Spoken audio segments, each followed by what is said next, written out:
մեր այս պատմության ցավալի էջերից, որ մենք պետք է քաղենք երկրաշարժի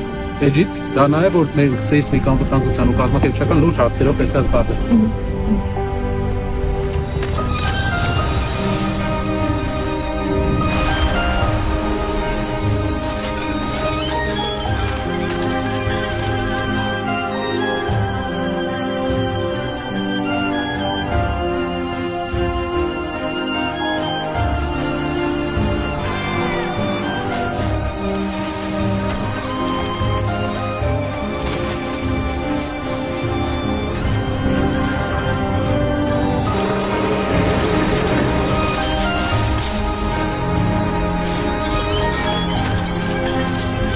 Հիշում ենք, ցավում ենք, բայց լուրջ պետք է զբաղվենք հին շենքերի վերակառուցմամբ։ Երևանում էլ լուրջ այդ խնդիրը կա,